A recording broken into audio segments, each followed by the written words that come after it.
Hi there, and welcome to the Skylight Books Author Reading Series. If you'd like to learn more about us and our many upcoming author events, please visit skylightbooks.com, where you can browse our inventory, buy books, and join our Friends with Benefits Club. You can also follow us on Twitter, Tumblr, and Facebook. To speak to a real-live bookseller, please call 323-660-1175. Thanks for your support, and enjoy.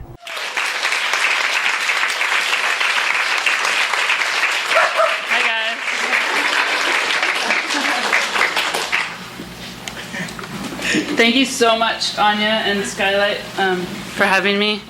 This is a really humbling group of people. So many people who I love out there and a lot of people I don't know. So thank you guys for being here. Can you hear me okay? How's this? Good? Okay. Cool. I'm going to read a story, and then I'm lucky enough to get to talk with Maggie Nelson, who's been kind of a magic genie for getting this book into the world. We'll do both of those things, me read and then do a little bit of talking. I also really want to thank Latia Perda, who's helped get this book into the world in a massive way as well, and it probably wouldn't be here otherwise. So.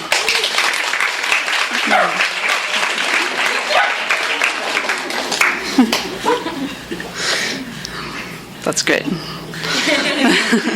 I feel just the same way.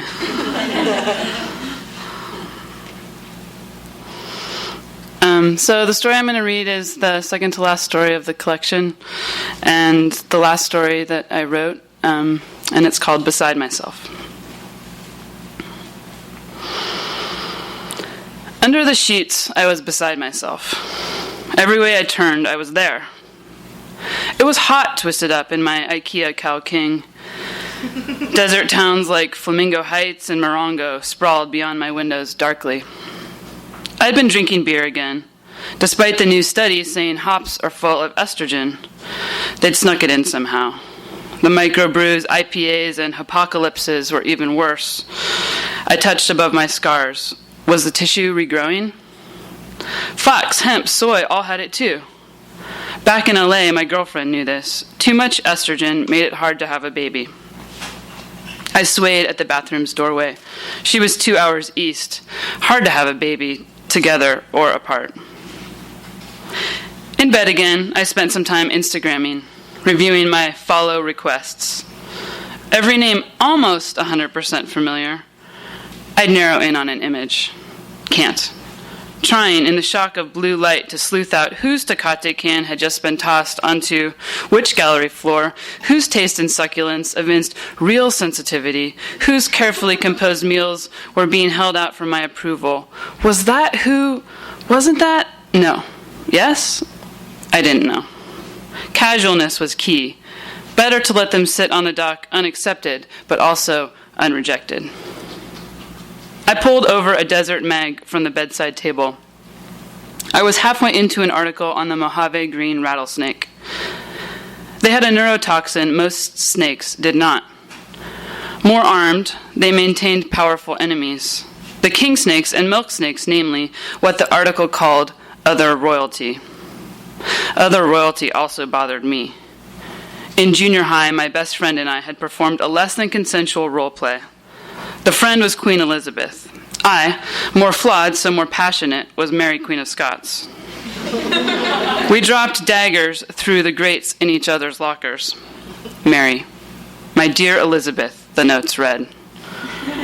The fight was about loyalty, how my body had sworn allegiance to something fatally perverted, gym teacher-like, which everyone knew permanently consigned me to the two-way mirrors in the locker room, stuck with whoever else was also sitting behind them, eating microwaved food and looking. My dearest Mary, Elizabeth. Living on borrowed time, I took solace knowing Mary's dogs poured out from under her skirt, biting her executioner after her head rolled. Outside it was mute for miles. I reached up and adjusted the bedside lamp. To protect themselves, Mojave rattlesnakes performed something called body bridging. Hiding their heads, they rose up from the sand in flat, racket-like loops. Now each snake became larger, morphing into multiple bodies or a new composite body made up entirely of obfuscating bends. Refusing to be consumed, each snake self produced another, more terrifying self. I flung the magazine and turned off the light at ease. Drift in a new place long enough, and you no longer fill your adopted world in such sharp, euphoric relief.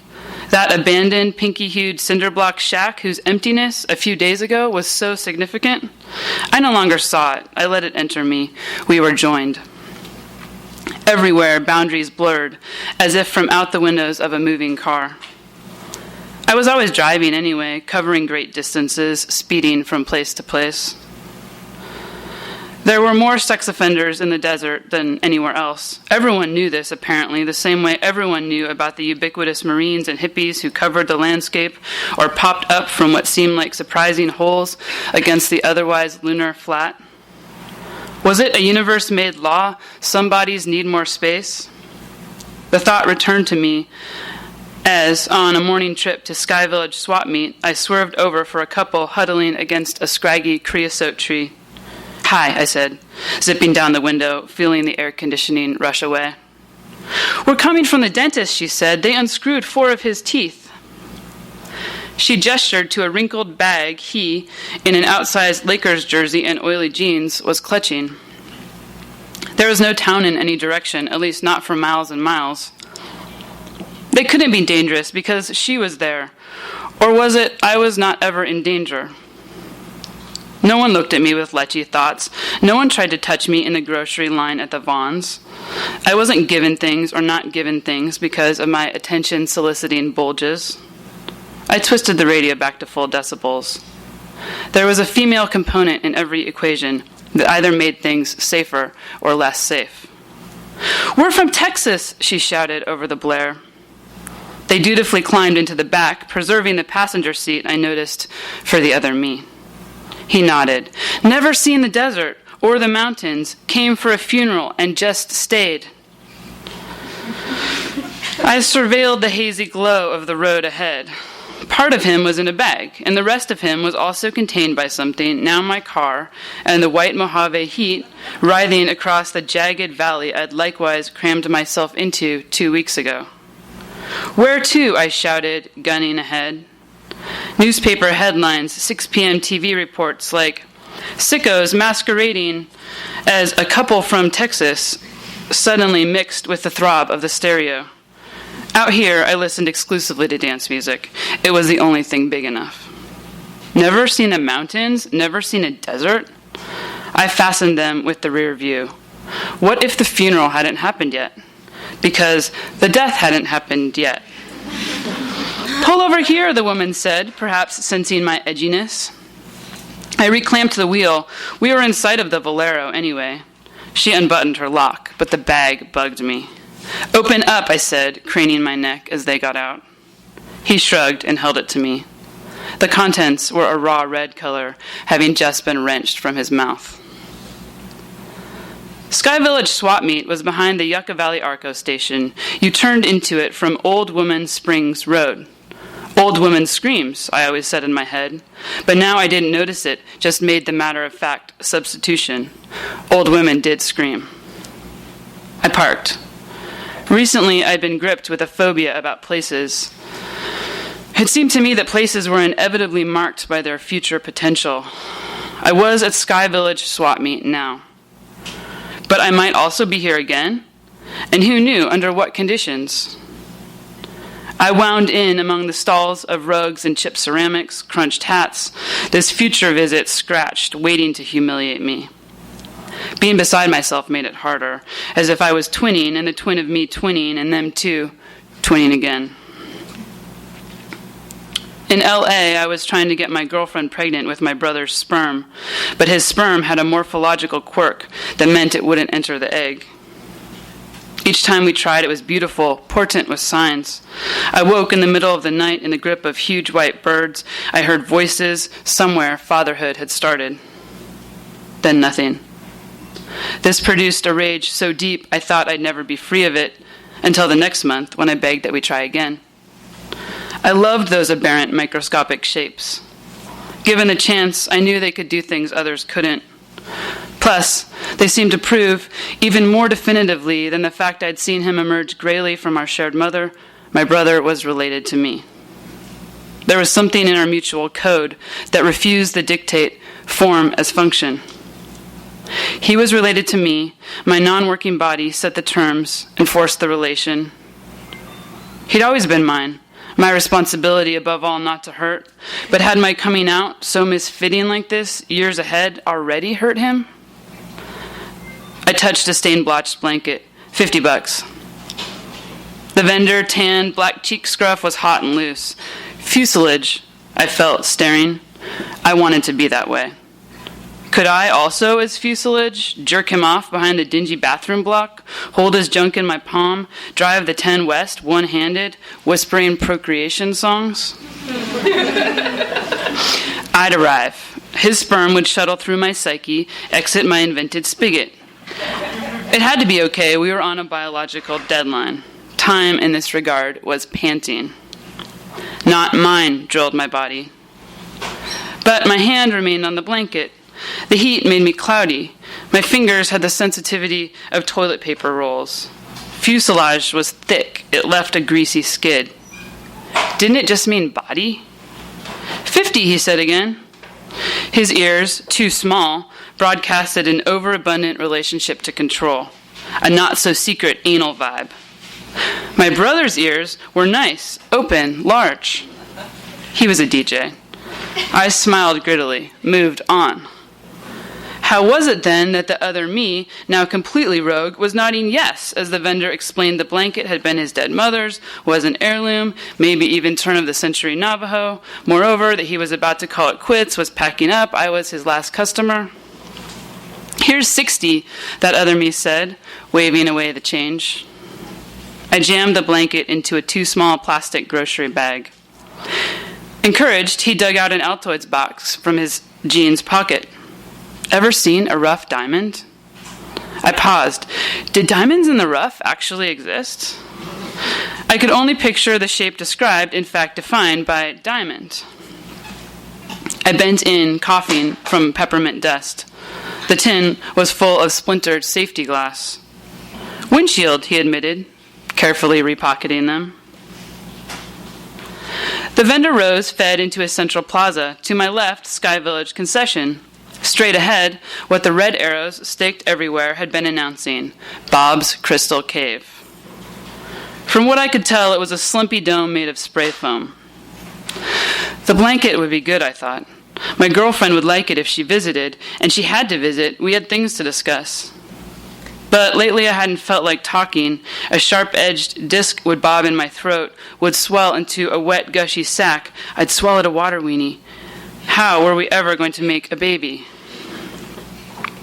Leaning from the noon sun into the sheltered overhang between the bathrooms and the crystal cave, tears clustered up.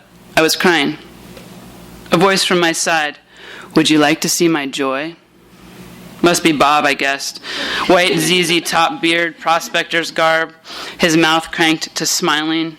He had a joy. The other me wanted him to feel good about it. I adjusted my hat so I could wipe my eyes unnoticed. Okay, I said. Pressing flat my freshly made chest, I balanced by making my voice higher, less threatening. I'm beside myself, I said, gesturing at what was evident. This is my second cave, Bob said, ignoring us. When they tried to take Sky Village from me, I smashed the first one to pieces. We navigated the darkness of the entrance. Slathered with polyurethane, it had the atmosphere of a mine shaft that brown strings of party goo had exploded over.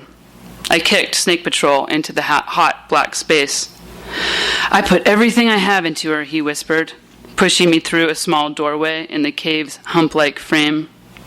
He stayed outside, his grip tight. I'll lock her so no one else can get in.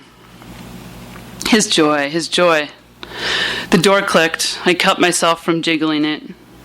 I wanted Bob to feel the force of my support.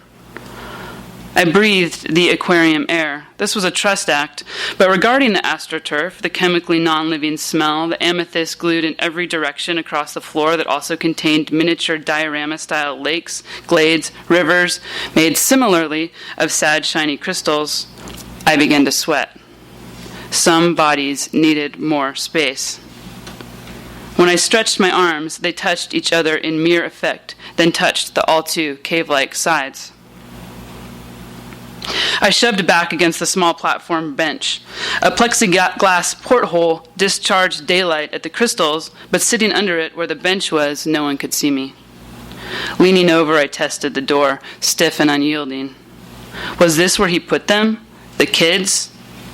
A sex offender. It couldn't be more clear. Dude was an abuser, the worst kind of felon, hiding out there near the disco dogs and agave slush, in plain sight. Talk. I'd recently changed my text notification. The sound, now a wooden mallet banging a hollow nut. It was my brother. Just his name, and my eyes swam wetly.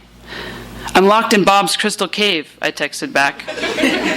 What? Many question marks. Alien emoji, many question marks. He typed. I know, I said. Then I followed it. I couldn't help myself with my usual. All the phallic signs. The eggplants and bananas and corn cobs. The lollipops, cactus, and volcanoes. I was older. Was supposed to be the one helping him. But these days, the dam had exploded. I couldn't stop asking him for everything. Is anyone with you, he said. Sister? I glanced in front of me at the crystal river. Water flowed down, but it seemed sulfurous, off. I hated the smell. I was sure nothing was living here, the crystals least of all. Sperm, on the other hand, were tough, had an epic lifespan, could swim for days. Moreover, in any given ejaculation, each of the millions of tadpoles had been growing for an entire 3 months, doing what I couldn't do, becoming. Baby, are you there? I sat up, unflattening a minuscule forest. My legs felt sodden. My girlfriend, who'd been in L.A. all morning, was outside the crystal cave. Her jade eyes, her voice. Wasn't there another word? Jadeite? Green. Impressed, someone had recently told her that. Yeah. I thought they were jade too, but had always been too embarrassed to say it. Hi, she said. You're here. I rubbed my arm where a finger-shaped bruise was surfacing. Some guy Bob, she said. He's at the med tent asking for Band-Aids. Good, I thought. I imagined horrified fathers or raging mothers with baseball bats. Your brother called. Her voice was muted by the foam. Baby, you've been in there for hours? A Disco Dogs wrapper and 2 wadded cans of Pepsi lay on the patch of floor on top of the blanket I had apparently unrolled. Do you think you might want to come out? Had that been me, some hours earlier, re-jogging the door? The lock was swollen, but it opened. Then, exiting into the brutal heat of the afternoon, I'd stretched, free. Bob, founder of Sky Village Swap Meet and outsider desert art icon, was kneeling near the pavement, spraying foam from a canister, his suspenders stretched across his thin back. It was too hot for flannel, but under the flannel shirt, a spine, and under that, there was so much to conceal it made me sick. Pervert, I'd said, socking my foot into the pouch of his hip as close to his groin as I could reach. It was soft. I retracted, weak with something adrenaline-like. He burbled quietly and clutched towards my leg. I pushed him away. As he fell, a small red splotch, juice, popped from his mouth. Pervert, I had repeated, but with less assurance. It seems like no one had seen. Did anyone ever see anything? I fumbled with the textured door of the cave, panting, then pulled myself back in. You always put yourself through stuff like this, my girlfriend said through the door, trying to write. While working on a story, everything was at play. I found it very painful. Even when editing, for instance, if I wanted to change a word, I tried to keep as many of the original letters on the screen as I could, fitting them into their replacement so they wouldn't lose their place, get infinitely lost. This isn't about a story, I said. Oh. The other me lounged near the tiny calcite lake, the me who believed I was only an imprint of another. that met with the flesh and blood world of real dicks and vaginas, I'd disappear. Completely empty like this, she'd have to leave me. I bought a blanket, I said. When my girlfriend and I fought, she went away somewhere, eons away. I couldn't reach her. But on good days, we were together in a bright world, and she'd tell me things I'd misremember or get purely at their surface valence, but nonetheless love. Like how my earlobes were long, Buddha-like, she said. Or what it meant that among all life forms, humans alone were defenseless, vulnerable blobs clothed solely in skin. The idea of anyone else's biology entering her made me crazy. Ever seen a rough diamond, I said. I bent down. Breaking crystals from the gluey cave floor, I forced their purple saws into my pockets. I couldn't decide. Had the protective mechanism coiled away inside us somewhere, or is it true? The possum has its death, the Mojave snake its bridge, the squid its inky cloud. The Texas horned lizard even shoots blood from its eyes, while we, most evolved, need nothing. Thanks.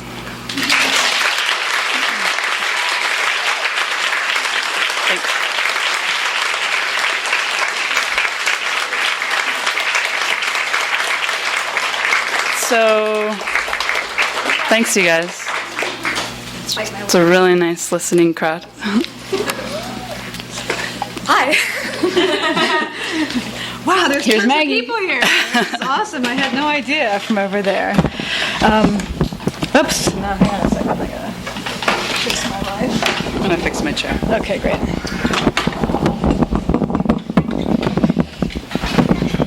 Thanks for coming, Maggie. So I'm just going to ask Jess a few things, and then you guys are going to ask Jess a few things. What do you think about that? Cool. Okay, great. Yeah.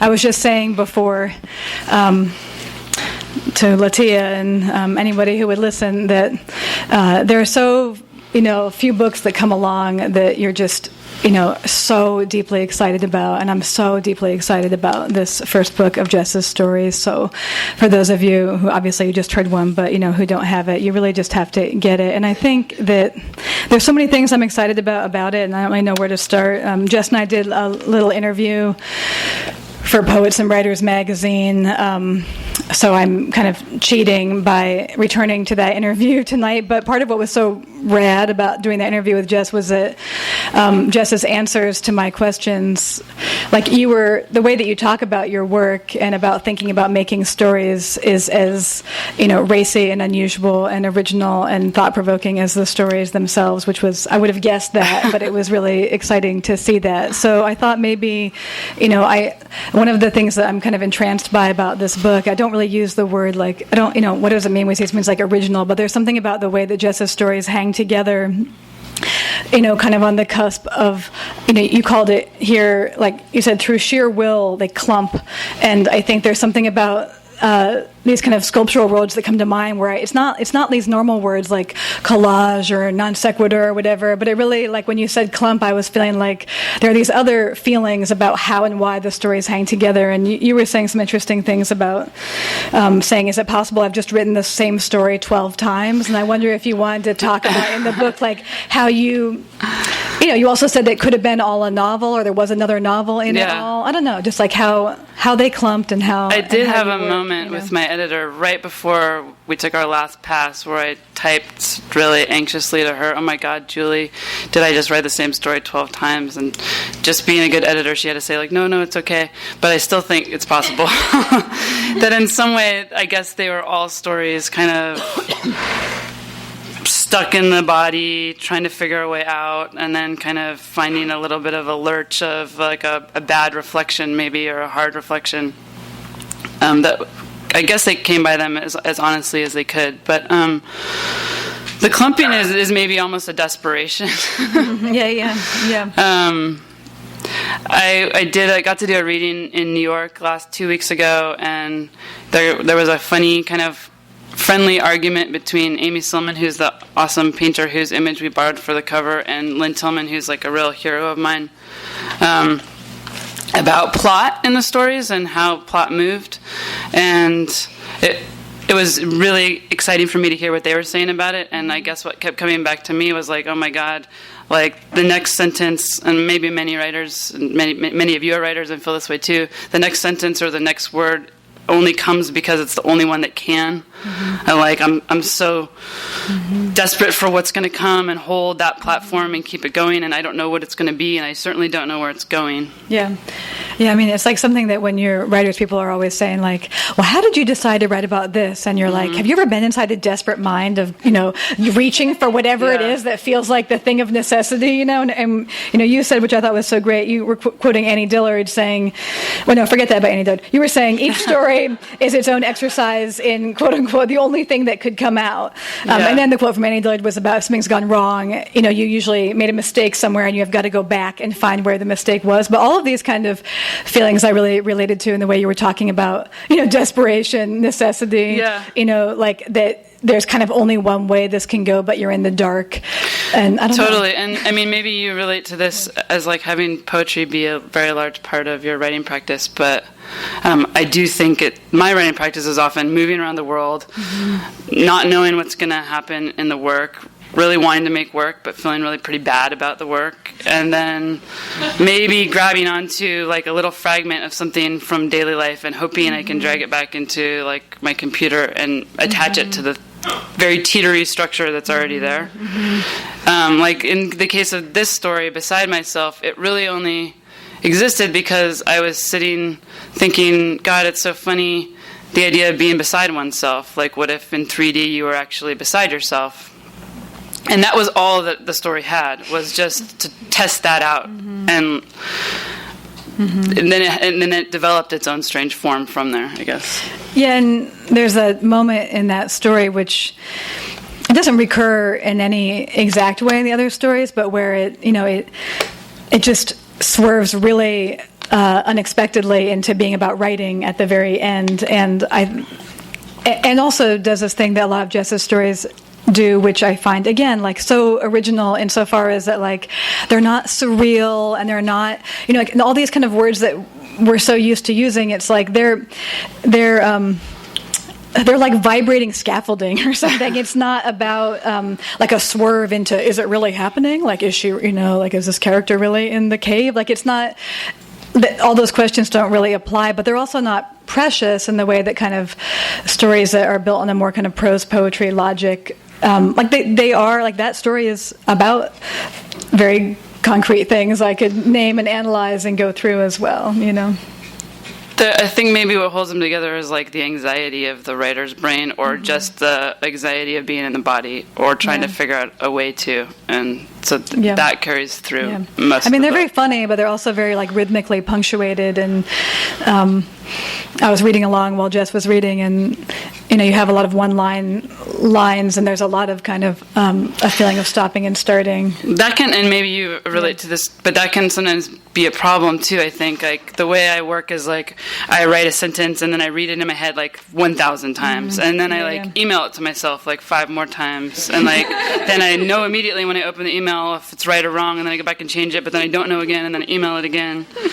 and so then by the time like it would ever get to my editor, she would be like, I don't know, this is a little extra in here, and it was so locked in my brain, like the cadence of those 7 or 15 words together, that it was like impossible for me to think that they could not exist in that order anymore. Did she do a lot of line editing with the book, or like? She's great. My editor is at Catapult, Julie Bunton, and she just came out with her first novel, this really beautiful book called Marlena. So like that was like a huge benefit to have an editor. First of all, just to have an editor. I was so thrilled to. I was so thrilled to have Maggie champion the book, and I was so thrilled to have the press pick it up and to get to work on it with people and talk back and forth and send some of the emails, not just to myself, but the editor. But she was great because she's a writer, and so she really knew like what it's like to be in a writer's head. So she didn't like take apart lines too much, but sometimes she would say like, that's a little much, Jess. Like, do you really, it was like almost like sometimes I'd be writing in exclamation points of like exuberance or something, and she'd be like, you maybe just try it without that one word. And I would like really kind of like stew about it, and then usually she was right. And I think I said to her, like, I didn't take all of her suggestions, and some of them I really fought for, and probably in 5 years, like, I would agree that all of her suggestions were... Right. Yeah, you said, this is your first book, and you said that I love the sentence. You said getting here was white knuckling it for 10 years on hope fumes. And I don't know. I wonder if you want to say anything more about that. It's like that thing, and I'm sure everybody in this room can relate to it. That's like, it's very possible it'll never happen, and you don't know until you're on the other side of it that it could. And so the whole time you're on the other side of like whatever that thing is, like a book or a relationship or a job or a painting or like a baby or moving somewhere or whatever, like you're completely up against and living in the feeling that it won't. And so like I said in that interview, like it happened to be this collection of stories that really came. They didn't come together. In fact, they're still not together. They're in some ways sort of disparate and weird together. But I wrote other things that maybe would have been a first book. I was really hopeful for a first book. I wrote a novel that is on my computer. You may see it again. This is kind of a weird question, but I just thought it was odd since it came up that in this interview we did, I had mentioned Dennis Johnson, and then he died like the day after we had the interview that or was something. So horrible. I know, it was so wild, but like, I don't know, I just wonder if there's anybody. We were also talking, I thought it was really interesting with, I was asking Jess some questions about, do you care about fiction or the short story or like any of these genres? Because the writing to me feels very excitingly apart from giving a crap about any of those things. And I was thinking about how many genres he worked in and how kind of tone and movement really, like I think in his work, and you had said something in here about feeling and like kind of charting. I don't know. I'm like writing something and talking because I'm just trying. Like, there's something else about a structural principle that means trying to get that into it. And I wonder whether from him or anybody else, things that you think. Yeah, like if maybe like the structural principle is like porousness and intense sensitivity, and trying to like find a way to like deal with yourself on the page, and that could be anything. Like, that is pretty much what hits me and hit me and hits me most about Dennis Johnson's work is like how extremely emotional it is, and how you don't know he's going to be okay, kind of like throughout. So these characters are all like that too in here, and I really love that because there's no actually there's that Dennis Johnson story about the shaving and like the rehab, and I think at the end the guy says like talking to the bullet hole, like tell me it's going to be all right, but it just kind of ends and you're like, it's not going to it's not going to be all right, or it is all right already, or I don't even know what. But this whole book has a really similar, it's very it's unnerving, but it's unnerving like a great roller coaster ride. I really looked like we all did, probably like reread a lot of his work after finding out that he had died, and just so gratefully realized how much he impacted my writing in terms of adjectives. Like his, I'm sorry, not adjectives, verbs. His was pretty much like lack of adjectives or like perfect adjectives, but his verbs. Like, but you guys do something similar with with similes too, because this book starts off, in the morning the waves glowed like uranium, a deep sweat coming up off the seafloor. It was beautiful, but it was nerve-wracking too, being that close to the future, which is just a great way to start a book. But and he was always kind of like the Midwestern clouds came down like brains or whatever. It was just kind of like just like rolling an image down a bowling alley, that just gets you. And then you're jumping to talking about obviously moving to nerve-wracking, being that close to the future, and then we just have no idea where the story's off to. Well, that's those two sentences out on my computer, just those for quite a while. Right. And then you were like, I know, they'll start the book. All right, well, Jess and I can talk for a long time, but there's a lot of you, so I'm gonna quit with me, and I'm sure I'll keep talking too, but if anyone wants to. Yeah.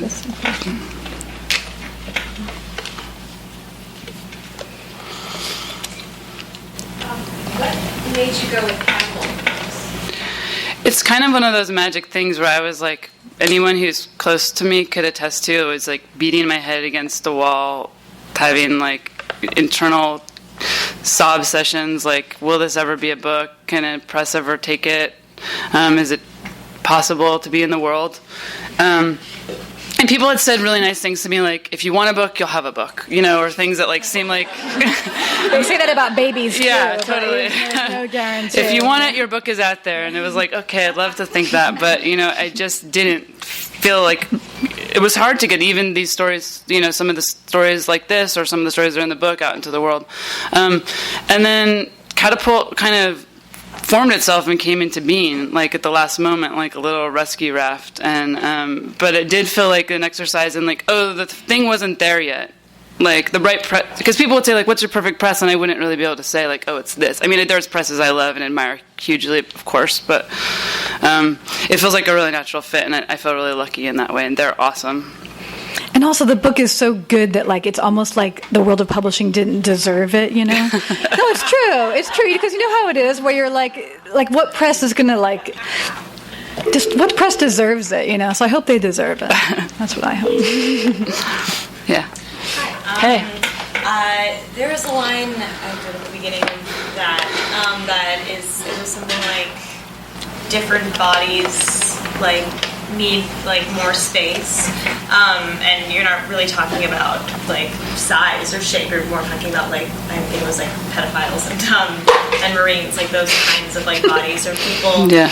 And you're in the desert. You're in, like, Yucca. I was just out, like, and you're having this experience of, like, being beside yourself, and you talk about different bodies needing different spaces, but also, like, I'm just wondering, I don't know if this is a question, but if you can speak on, like, the way different spaces, like could you have, like, did this particular sensation of being beside yourself kind of, like, need the space of, like, this desert scenery and, like, the weirdness of that and, like, the vacancy and just the, like, surrealness of it? Because I don't know how often in somewhere like LA we get to feel beside ourselves. Yeah.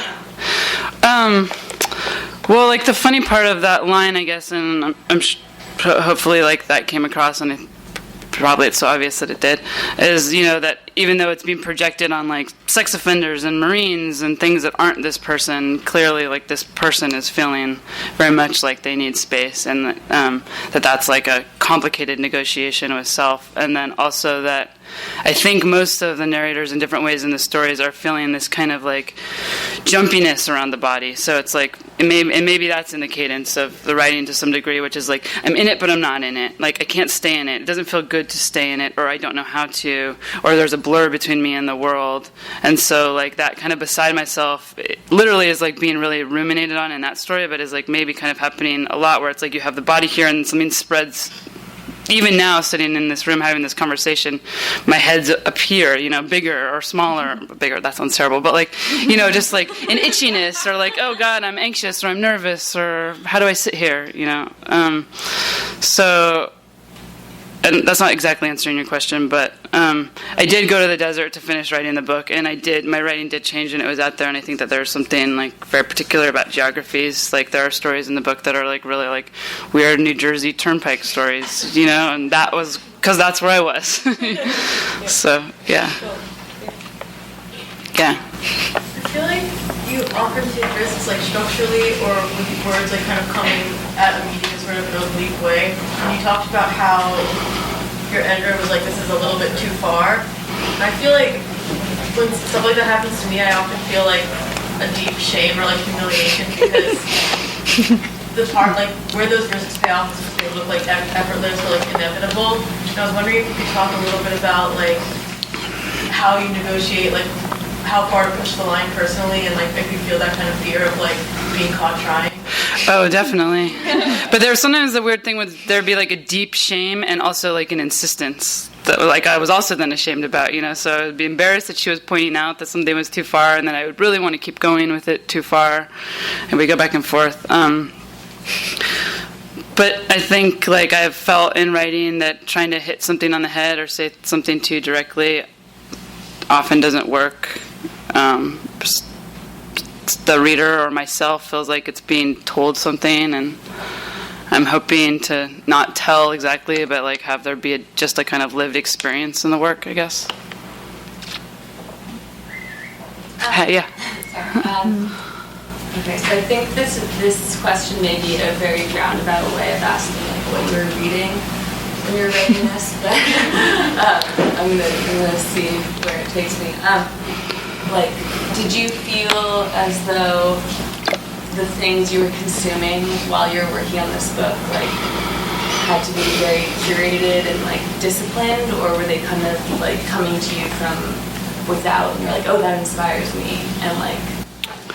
It's sort of like, it's a really good question and a little bit hard to answer in that, like, what Maggie said, reading a little bit of my answer to her, in some ways I think this book kind of grew over a very long time. Like, even though the stories aren't 10 years old, like, it's like some of the feelings are, and a lot of the things that, like, I tried really hard for and then had to throw away still feel like they're part of that book, because everything that I've written is part of that book until this book exists, and then maybe now there can be some I feel like not of that, or maybe because you have so many beautiful books out, like maybe you feel like they're all still like stringing along. But there were probably moments where I tried to be like really like, oh, I'm going to read this book and this is going to direct it, and then mostly it was more like grab bag, like the more I tried to like put intentional stuff into it, the more that stuff didn't fit, and then the more like I had an experience like walking along. And then last story, the narrator's walking in the supermarket in the desert again, like in sweatpants, and like feeling kind of lonely, but also feeling relieved that nobody's looking at them. And I didn't go to the supermarket thinking I was going to be able to import that into the work, but I certainly did have that experience. And so that kind of stuff, like that just gets kind of pulled from life, ends up being the stuff that sticks more, I think.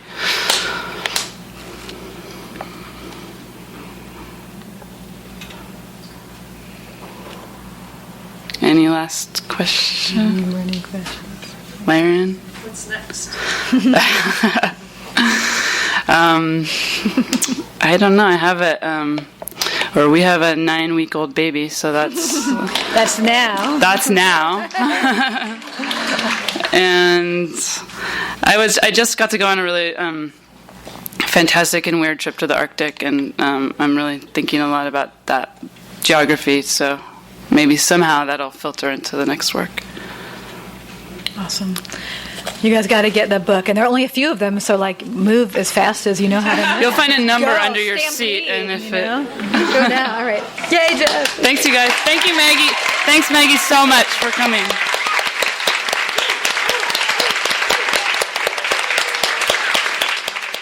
You've been listening to the Skylight Books author reading series. Don't forget that you can listen to this and all of our other great podcasts at skylightbooks.com.